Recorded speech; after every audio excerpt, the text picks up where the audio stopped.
Radio Riyadh 96.8. Radio Riyadh presents उत्साह नेपाल र radio रियाजको संयुक्त प्रस्तुति उत्साह सकारात्मक सोचका लागि। नमस्ते, उत्साह नेपाल रेडियो रियाज 96.8 मेगाहर्ज को संयुक्त प्रस्तुति सकारात्मक सोचका लागि उत्साह रेडियो कार्यक्रममा सम्पूर्ण श्रोताबिन्दुहरूलाई म अनु कार्कीको स्वागत छ। कसैलाई उत्साह दिनु भनेको कुनै पनि एउटा शब्द बोल्नु भन्दा नि ठूलो हो। यो एउटा उपहार हो जसले साँच्चै नै कसैको जीवन र परिस्थितिमा परिवर्तन ल्याउँदछ। आजको हाम्रो कार्यक्रम उत्साहले तपाईहरूलाई यही उत्साहजनक विषयको बारेमा अवगत गराउने प्रयत्न गर्नेछ। यही सन्दर्भलाई जोड्दै आजको हाम्रो विशेष अतिथिलाई स्वागत गर्न चाहन्छु। हाम्रो अतिथि हुनुहुन्छ सन्दीप पोखरेल। उहाँ थिएटर आर्टिस्ट, एक्टर, मोडल हुनुहुन्छ। उहाँ मिस्टर नेपाल 2015 का विजेता पनि हुनुहुन्छ। उहाँले अंग्रेजी ड्रामा विलियम शेक्सपियरको हेमलेट नेपाली अनुवादमा नेपाल र बेलायतका मञ्चहरूमा प्रदर्शन गर्नुभएको छ। कार्यक्रममा स्वागत छ सन्दीपजी। हजुर, धन्यवाद। हाल तपाई कुन प्रोजेक्टहरूमा व्यस्त हुनुहुन्छ?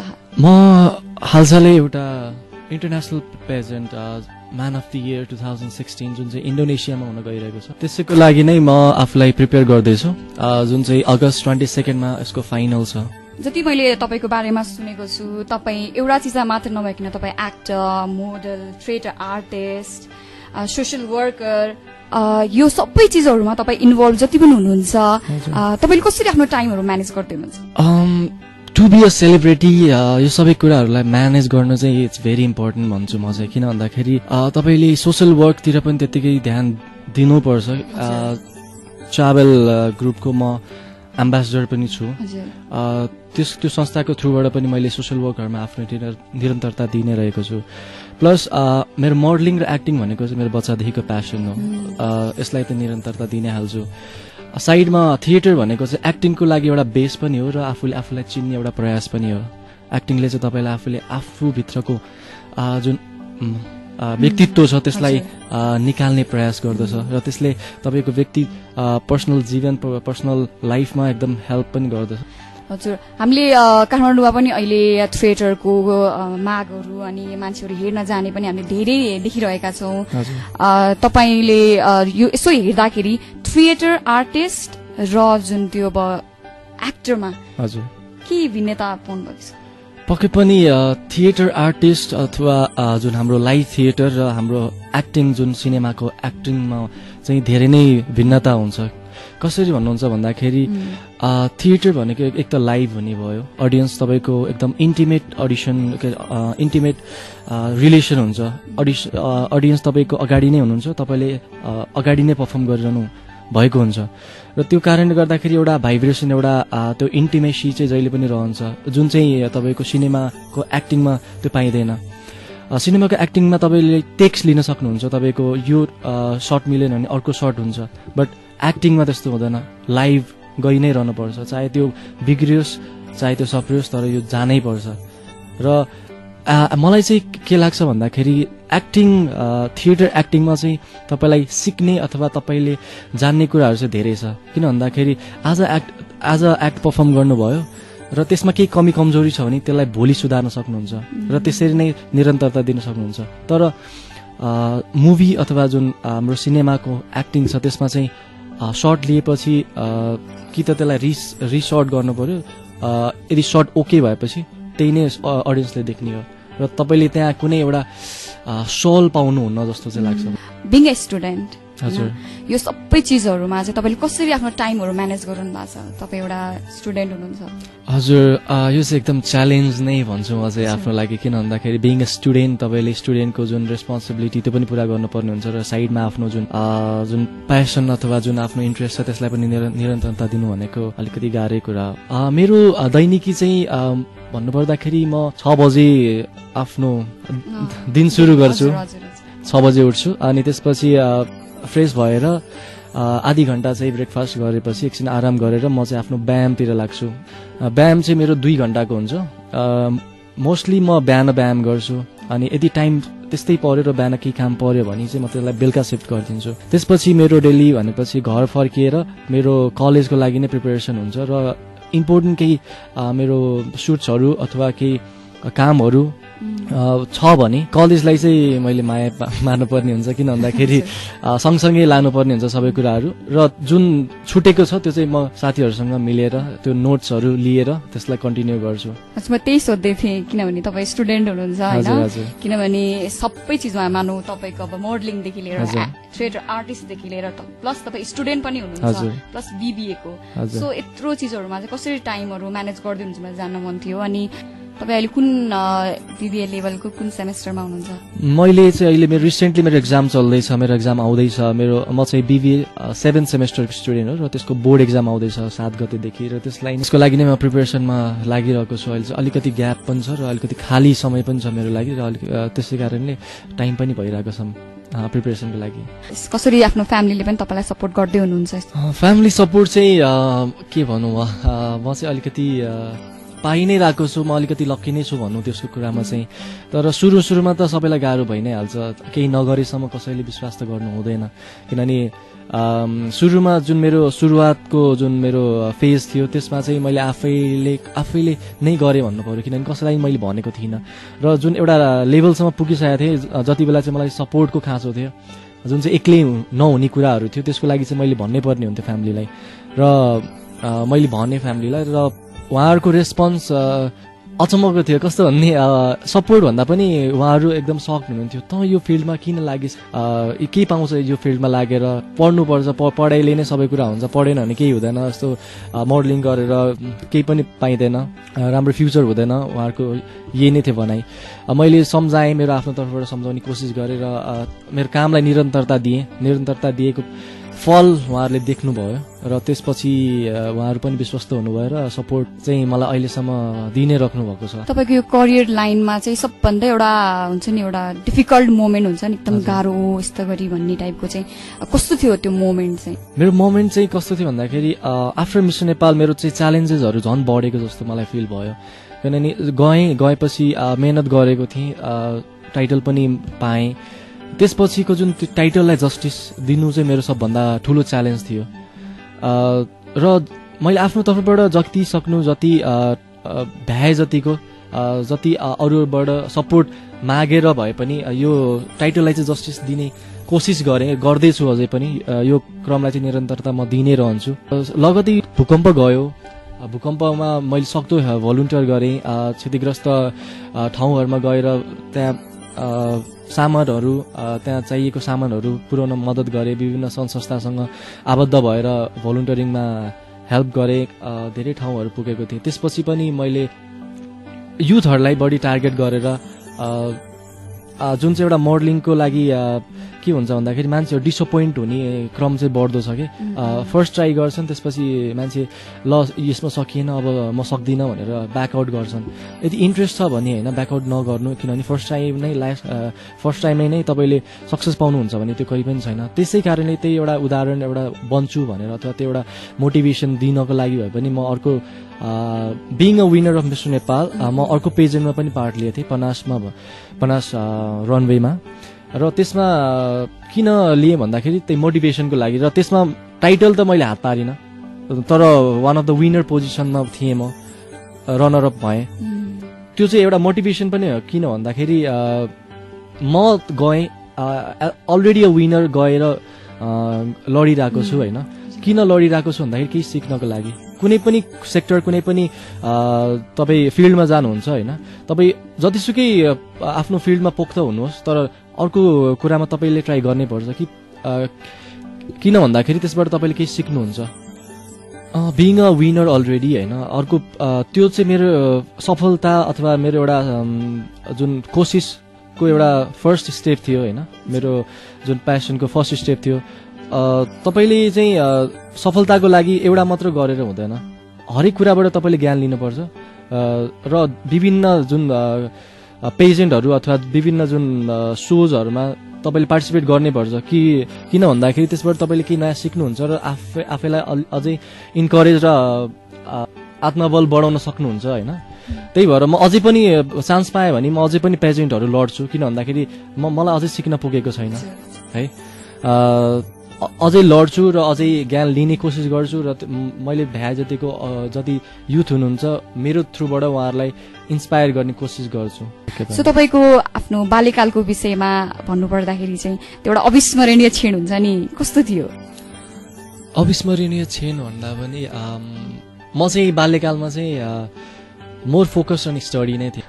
किन भन्दाखेरि मलाई बच्चादेखि नै राम्रोसँग पढ्नुपर्छ, राम्रो पढ्यो भने राम्रो काम पाइन्छ, राम्रो जब गर्नुपर्छ भन्ने जुन त्यो ज्ञानबाट नै म हुर्केको हो। त्यसैले पनि म पढाइलाई कन्टिन्यू गर्दै गएँ। अविस्मरणीय क्षण भन्नुपर्दाखेरि मेरो चाहिँ एसएलसीको टाइम थियो। हुन त बाल्यकाल त होइन, त्यही पनि म त्यसलाई चाहिँ एउटा अविस्मरणीय क्षण मान्छु। एसएलसीको टाइम थियो, मेरो लागि चाहिँ धेरै च्यालेन्जेसहरू थियो। किन भन्दाखेरि घरबाट प्रेसर, अनि यति ल्याउनु पर्ने उति ल्याउनु पर्ने, यो भएन भने फ्यामिलीको नाम यस्तो हुन्छ उस्तो हुन्छ। त्यो कारणले पनि अब आफ्नो सकेसम्म प्रयास त गर्दै थिएँ। अनि मलाई आफैमा विश्वास चाहिँ थिएन, नढाँटी भन्नुपर्दाखेरि। एक्जाम दिएँ अनि रिजल्टको टाइम आयो। रिजल्टको टाइममा चाहिँ like my finger was literally crossed है, यतिकै बसिरहेको थिएँ। अनि म चेक गर्न पनि गएको थिइनँ। अनि मेरो फ्यामिलीलाई चाहिँ डिस्टिङ्सन आउनै पर्छ। मलाई चाहिँ विश्वास नै थिएन म आउँछ भनेर। अनि त्यसपछि रिजल्ट आयो, अनाउन्स भयो, पब्लिस भयो। त्यसपछि साथीहरूले फोन गर्यो, के भयो त्यो रिजल्ट, के भयो भनेर। मलाई थाहा छैन, मैले हेरेकै छैन। एसएमएसको जुन सुविधा थियो त्यो युज गरेँ। You have passed in division D भन्यो।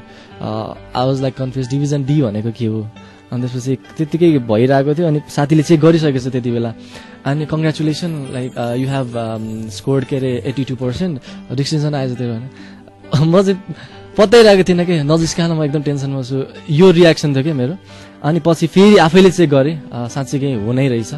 एन्ड मलाई चाहिँ एउटा एकदम प्राउड मोमेन्ट लाग्यो कि मेरो प्यारेन्ट्सको एउटा सपना चाहिँ मैले पुरा गर्न सकेँ। त्यो चाहिँ एउटा अविस्मरणीय क्षण मान्छु। तपाईँको लागि बाल्यकाल भनेर सम्झिने बित्तिकै चाहिँ यही एसएलसीमा तपाईँले जुन ग्रेडहरू, जुन डिभिजनहरू पाउनुभयो, यो तपाईँको लागि चाहिँ एउटा अविस्मरणीय क्षण थियो। हजुर, यो चाहिँ एउटा सम्झिनै पर्दाखेरि चाहिँ मेरो आँखा अगाडि चाहिँ यही नै आउँछ। सब्जेक्ट लिए अनुसार तपाईँ एउटा बिबिए स्टुडेन्ट हुनुहुन्छ हाल, होइन? सो तपाईँलाई चाहिँ यो सब लिएर चाहिँ कसरी चाहिँ हुन्छ नि यसमै लाग्छु भन्ने चाहिँ सबैले सोच्नुभयो? म बिबिए हो, तर म साइन्सको स्टुडेन्ट हो। मेरो अचम्मको छ, आफ्टर एसएलसी म साइन्स पढेँ। साइन्स मलाई एकदम साइन्समा एकदम इन्ट्रेस्ट थियो। म बच्चादेखि चाहिँ एउटा साइन्स प्रति एकदम लगाव भएको मान्छे, एक्सपेरिमेन्टहरू गर्नलाई एकदम रुचाउँथेँ म। प्लस मलाई मेकानिकल इन्जिनियरिङमा चाहिँ एकदम रुचि थियो। अनि म त्यही नै पढ्छु भनेर मेरो मेन्टालिटी थियो। अनि त्यस्तै भएर साइन्स पढेँ। त्यसपछि सकियो साइन्स, +2 सकियो। त्यसपछि इन्जिनियरिङ पुल्चोकमा ट्राई गर्न आँटेको थिएँ। मेरो के भन्नु, अब मेरो लागि नै थिएन कि त्यो मैले नै मिस गरेँ कि त्यो कारणले गर्दा मैले इन्ट्रान्समा मैले दिन पाइनँ एक्जाम। अनि त्यो मिस भएपछि आई वाज भेरी डिसअपोइन्टेड, के गरौँ भइरहेको थियो। अनि घरबाट भन्नुभयो कि 1 इयर लस गर्नुभन्दा अरू कलेज ट्राई गर्नु अथवा अरू कुनै इन्जिनियरिङ पढ्नु, मेकानिकलै किन पढ्नु पर्यो भनेर। बट मेरो चाहिँ इन्ट्रेस्ट त्यही थियो। मलाई इन्ट्रेस्ट भएपछि त्यही नै गर्नुपर्छ, एकदम जिद्दी छु फेरि। अनि म चाहिँ पढ्नै चाहेको थिइनँ अरू कुनैबाट पनि। मैले धेरै ठाउँमा एक्जाम दिएँ, नाम पनि निस्क्यो, बट मेरो इन्ट्रेस्ट नै त्यो थिएन, त म पढ्दै पढिनँ। अनि पछि के भन्नुभयो, इन्जिनियरिङ किन पढ्नु पर्यो, इन्जिनियरिङ पढेर मान्छे यत्रो बेरोजगार भएको छ होइन, त फेरि बेरोजगार किन थपिन्छस् भनेर भन्नुभयो। अनि यसो सोचेँ हो पनि भनेर। अनि फेरि यो मोडलिङमा पनि म लाग्नको लागि मेरो एउटा माइन्ड मेकअप भइरहेको थियो, किनकि म बच्चैदेखि इन्सपायर्ड एक्टिङदेखि होइन, फिल्मदेखि। अनि यसो सोचेँ मेरो लागि यो अब साइन्स भयो भने चाहिँ पुरा लिप्त भएर त्यसैमा फोकस गरेर मैले टाइम दिन भ्याउँदिनँ कि जस्तो पनि लाग्यो। अनि बिबिएलाई चुज गरेँ, मसँग टाइम पनि कम थियो। अनि बिबिए चाहिँ अब यस्तो हुँदो रहेछ, कस्तो हुँदो रहेछ अनि साइन्सको स्टुडेन्टले म्यानेजमेन्ट त मजाले गर्छ भन्ने एउटा भनाइ रहेछ होइन, हो जस्तो लागेको थियो। र अन्त म यतै लागेको के भन्नुपर्दाखेरि चाहिँ अनि त्यसरी नै कन्टिन्यू भयो। हजुर, अनि तपाईँले जसरी चुज गर्नुभयो, अनि तपाईँको एजुकेसन चाहिँ अहिले कस्तो रहेको छ? एजुकेसन पक्कै पनि अब सबै कुरा अँगाल्दाखेरि जुन पहिलाको जुन त्यो हाई ग्रेडिङ अथवा त्यसलाई त निरन्तरता दिन सकेको छैन, त्यो लेभलसम्म त सकेको छैन। त्यही पनि एभरेज स्टुडेन्ट भनेर चिनिन्छु म, राम्रो स्टुडेन्ट चिनिन्छु। राम्रै गरिरहेको छु जस्तो लाग्छ। So student plus actor plus everything चाहिँ जस्तो जस्तो तपाईँले म्यानेज गरेर चाहिँ गरिरहनु भएको छ? हजुर, म्यानेज नै गरिरहेको छु अहिलेसम्म। एभरेज स्टुडेन्ट मेनली चाहिँ अब राम्रै हरेक चिजमा चाहिँ एजुकेसनमा पनि राम्रै गरिरहेको हुन्छ अनि तपाईँको एक्जाम पनि आउँदैछ भन्ने मैले सुने होइन, अनि तपाईँबाट अनि तपाईँलाई बेस्ट अफ लक त्यसको लागि। अनि तपाईँले भन्नुभयो ह्यामलेट विलियम शेक्सपियर नाटक, तपाईँले यसको बारेमा प्लिज थोरै डिटेल्स चाहिँ केही भनिदिनुहोस्। ह्यामलेट चाहिँ अहिलेभन्दा 500 वर्ष अगाडि लेखिएको नाटक, विलियम शेक्सपियर महान साहित्यकार उहाँले लेख्नुभएको नाटक हो। नेपालमा ह्यामलेट चाहिँ कसरी भयो भन्दाखेरि नेपाल र ब्रिटिस काउन्सिलको कोलाबोरेसनमा यो नाटक हुन सफल भयो। नेपाल र बेलायतको 200 वर्षको सम्बन्धको जुन एउटा खुसियाली भनौँ अथवा जुन एउटा सेलिब्रेसन भनौँ त्यसको उपलक्ष्यमा नाटक गरिएको। हाम्रो ब्रिटेनबाट चाहिँ ग्रेगरी थम्सन भन्ने डिरेक्टर आएर हामीलाई ब्रिटिस काउन्सिलमा ब्रिटिस एम्बेसीमा हामीलाई 16 दिन लामो ट्रेनिङ दिएर यो नाटक चाहिँ हामीले तयार पारेका र यसको फर्स्ट लन्च अथवा फर्स्ट पर्फर्मेन्स चाहिँ हाम्रो भक्तपुर दरबार स्क्वायरमा भएको थियो, जुन चाहिँ हाम्रो फुलपातीको अघिल्लो दिन भएको थियो। 2072 सालको दशैंको फुलपातीको अघिल्लो दिन भएको थियो। यो ह्यामलेट नाटकमा चाहिँ तपाईँले जुन एक्टिङ गर्ने अवसर चाहिँ कसरी पाउनुभयो? म चाहिँ ह्यामलेट चाहिँ कस्तो भन्दाखेरि थिएटर भिलेज र ब्रिटिश काउन्सिलको कोलाबोरेसनमा भएको। म चाहिँ थिएटर भिलेजकै स्टुडेन्ट भएको भएर एउटा अडिसनको थ्रुबाट म चाहिँ लकिली ह्यामलेटको पार्ट हुन सकेँ, एउटा सफल भएँ, जुन चाहिँ म आफूलाई एकदम भाग्यमानी ठान्छु। किनभने धेरै एक्टरहरूले ह्यामलेटको एउटा पार्ट हुनु पनि आफ्नो लागि एकदम गौरवको विषय मान्छन्। म चाहिँ एकदम one of the major character play गर्दैछु भनेपछि आफूलाई एकदम भाग्यमानी ठान्छु त्यो कुरामा चाहिँ। तपाईँले चाहिँ ह्यामलेट मार्फत चाहिँ कुन क्यारेक्टर मार्फत चाहिँ आफूले पोर्ट्रे गर्ने अवसर पाउनुभयो? मैले चाहिँ ह्यामलेटमा ल्यायर्टिजको क्यारेक्टर निर्वाह गरेको छु, जुन चाहिँ हामीले नेपालीमा उल्था गर्दाखेरि मेरो नाम चाहिँ ललितजङ राखिएको छ, त्यसरी ट्रान्सलेट गरिएको छ। किन भन्दाखेरि ह्यामलेट चाहिँ हामीले नेपालीमा गर्दै थियौँ नि त, त्यसै भएर ह्यामलेटको एउटा नाम बाहेक सबै क्यारेक्टरको नाम चाहिँ नेपालीकरण गरिएको छ। Even the text is translated to Nepali itself है, त्यही भएर यो मार्फत चाहिँ तपाईँले नेपालमा र तपाईँले ब्रिटेनमा गएर पनि विभिन्न ठाउँमा पर्फर्म गर्नुभयो यो ह्यामलेट मार्फत। सो यहाँको अडियन्स र उताको अडियन्स कतिको भिन्नता पाउनुभयो? हजुर, पक्कै पनि हाम्रो विदेशी र स्वदेशी दर्शकमा भिन्नता त पक्कै पनि हुन्छ। हाम्रो चाहिँ मेन च्यालेन्ज चाहिँ के थियो भन्दाखेरि हामीले ह्यामलेटलाई चाहिँ नेपालीकरण गरेको थियौँ, नेपालीमा ट्रान्सलेट गरेको थियौँ र नेपालमा त नेपाली भाषामा ह्यामलेट गऱ्यौँ, राम्रो भयो, एकदम सक्सेसफुल गयो। एभ्री शो हाउसफुल थियो हाम्रो। इभन एक्स्ट्रा सोको सुद्धा हामीलाई रिक्वेस्ट आयो, त्यो माग देखेर हामी चाहिँ एकदम इन्करेज भएको थियौँ। र त्यही सो चाहिँ हामीले ब्रिटेनमा लिएर जाँदाखेरि हामीलाई च्यालेन्ज चाहिँ के थियो भन्दाखेरि उहाँको दर्शकले नेपाली भाषा नबुझ्ने हो कि नबुझेर जुन ह्यामलेटको जुन थीम छ, एउटा सोल छ, त्यसलाई बुझ्नुहुन्न कि हामीले त्यसलाई जस्टिस दिन सक्दैनौँ कि भन्ने चाहिँ एउटा ठुलो च्यालेन्ज थियो हाम्रो टिमलाई नै। र जब हामी ह्यामलेट ब्रिटेनमा पर्फर्म गऱ्यौँ, हाम्रो साउथ ब्याङ्क सेन्टर लन्डनमा जुन चाहिँ हाम्रो एल्चिमी फेस्टिभलमा हामीले पर्फर्म गरेका थियौँ, त्यति बेला जब फर्स्ट पर्फर्मेन्स थियो, त्यो चाहिँ हाम्रो इच एन्ड एभ्री टिमको लागि चाहिँ च्यालेन्ज थियो। र पर्फर्मेन्स भएपछिको रेस्पोन्स हामी एकदम आतुर थियौँ सुन्नको लागि। स्टेजबाट हामी बाहिर आएर अडियन्सहरूले जब रेस्पोन्स दिनुभयो, हामी चाहिँ एकदम सोचे भन्दा पनि राम्रो गरेछौँ भन्ने चाहिँ त्यहाँबाट प्रमाणित भयो। किन भन्दाखेरि जुन हाम्रो मेहनत र जुन हाम्रो एउटा लगाव जुन ह्यामलेटप्रति थियो त्यो चाहिँ दर्शकहरूले बुझिदिनु भएछ। र एउटा कुरा के पनि प्रश्न भयो भने कलाको कुनै पनि भाषा हुँदैन रहेछ, कलाले चाहिँ तपाईँको मनमा छोएपछि त्यो तपाईँले आफै बुझ्नुहुन्छ। तपाईँले बेलायतमा जुन यो ह्यामलेट नाटक मार्फत जुन पर्फर्महरू गर्नुभयो, त्यहाँबाट नेपाल फर्केर आएपछि कस्तो रेस्पोन्सहरू तपाईँले पाउनुभयो? हजुर, ह्यामलेट हामीले बेलायतमा गएर ह्यामलेटलाई नभनौँ, हामीले चाहिँ नेपाललाई रिप्रेजेन्ट गरेको थियौँ बेलायतमा होइन।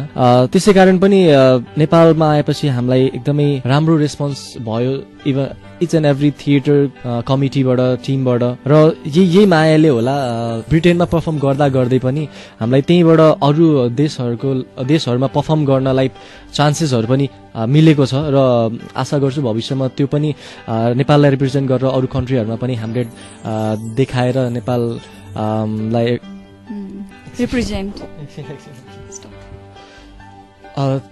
त्यो मार्फतबाट चाहिँ नेपाललाई फेरि पनि इन्टरनेसनल प्लेटफर्ममा नेपाली नाटकलाई रिप्रेजेन्ट गरेर नेपालको एउटा गरिमा बढाउने अवसर प्राप्त हुनेछ भन्ने विश्वस्त छु। त्यो कार्यको लागि हाम्रो तर्फबाट पनि तपाईँलाई शुभकामना छ।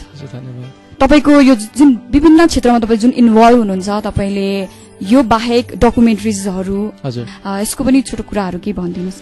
मैले चाहिँ तपाईँले यो धेरै चिजमा जुन इन्भल्भ हुनुहुन्छ, डकुमेन्ट्रिजहरूमा पनि तपाईँले गर्नुभएको छ, हामीले अघि सुन्यौँ तपाईँबाट।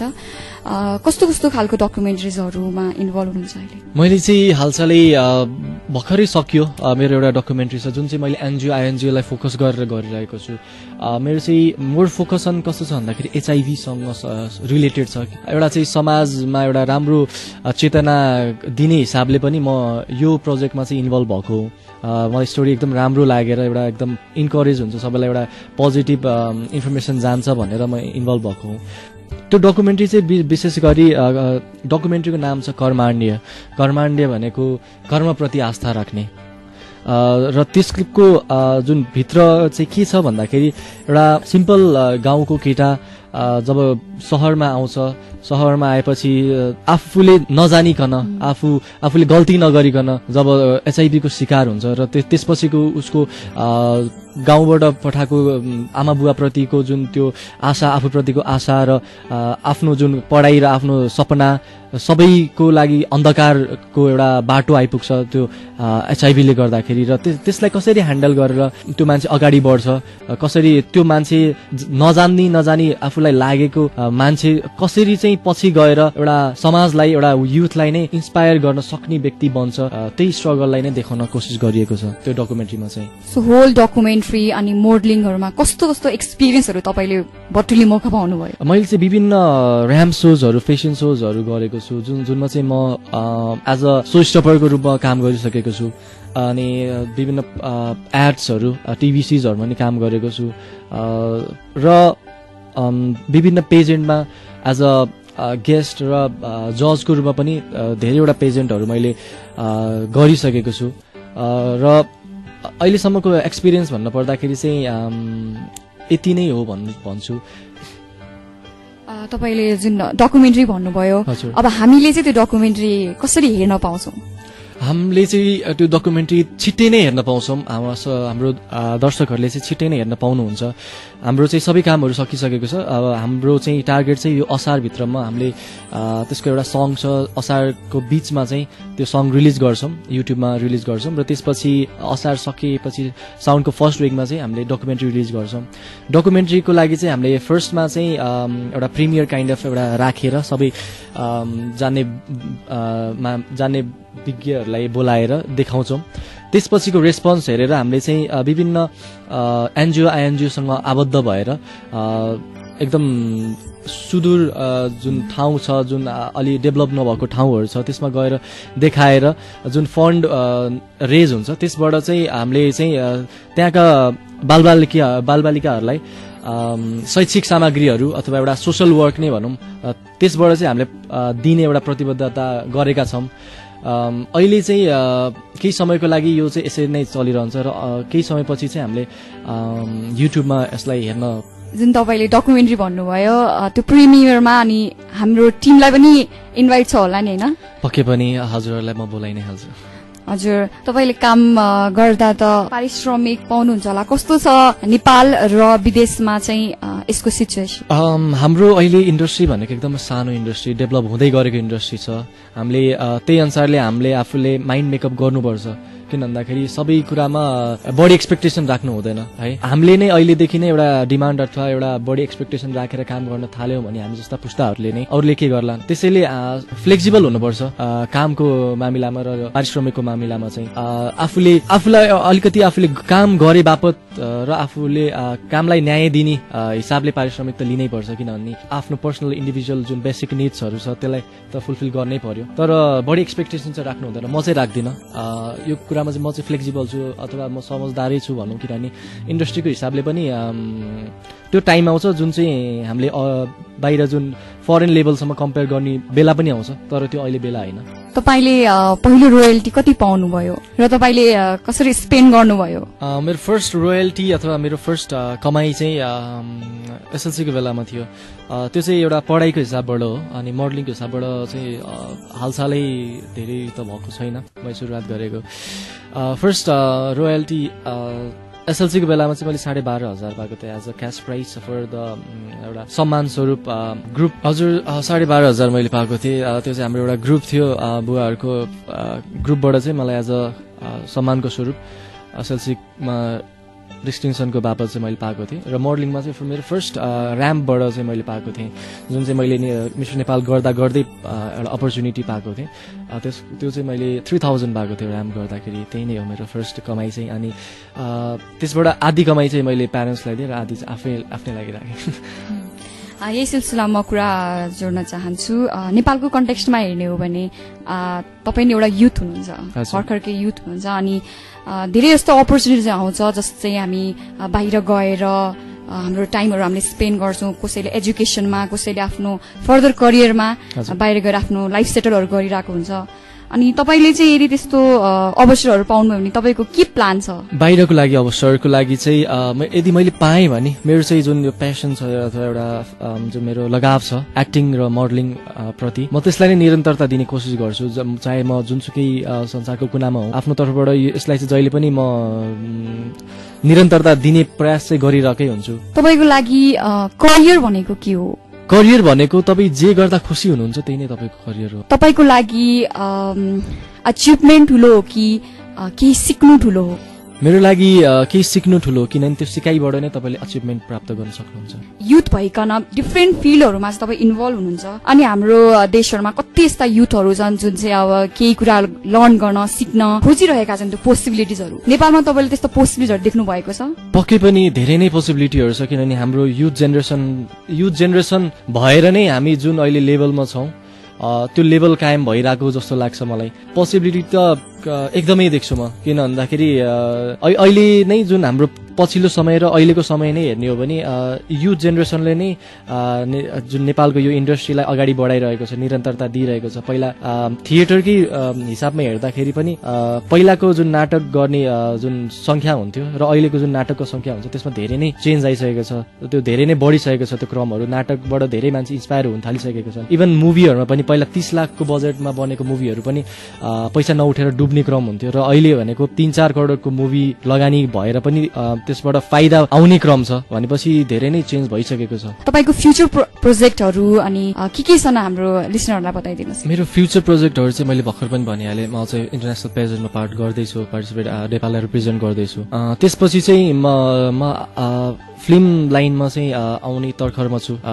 छिटै नै यो वर्षभित्र म फिल्म गर्दैछु, त्यसको बारेमा चाँडै नै हजुरहरू थाहा पाउनुहुन्छ। साथसाथै म सोसल वर्कलाई नै दिनै राखेको हुन्छु, मेरो आफ्नो जुन क्लबबाट अथवा मेरो आफ्नो पर्सनल इन्डिभिजुअल साइडबाट पनि सोसल वर्कलाई कन्टिन्यू नै दिन्छु, र पेजेन्टहरू अथवा जुन प्रोग्राम्सहरू छ त्यसलाई पनि म रिप्रेजेन्ट गरि नै रहेको हुन्छु। तपाईँको लागि सर्भिङ भनेको चाहिँ के हो? किनभने तपाईँ एउटा युथ भइकन पनि यसरी सोसल वर्कमा इन्भल्भ हुनुहुन्छ, सो तपाईँको लागि एउटा सर्भिङ भनेको चाहिँ के हो? मेरो लागि सर्भिङ भनेको केही दिनु र त्यसको बापत जुन हजुरहरूले माया गरेर मलाई बोलाएर केही 2 शब्द राख्न अवसर दिनुभयो, यही नै होस् मेरो लागि सर्भिङ भनेको चाहिँ। तपाईँले आफूलाई चाहिँ के भन्न रुचाउनुहुन्छ? Actor, social worker and a human? Um a human being. म चाहिँ पहिला एक असल मानव हुन चाहन्छु। असल केही हदसम्म छैन होला अझै पनि, र असल मानव हुन चाहन्छु। र त्यसपछि मेरो जुन यो एक्टिङ सोसल वर्क छ यो भनेको चाहिँ मेरो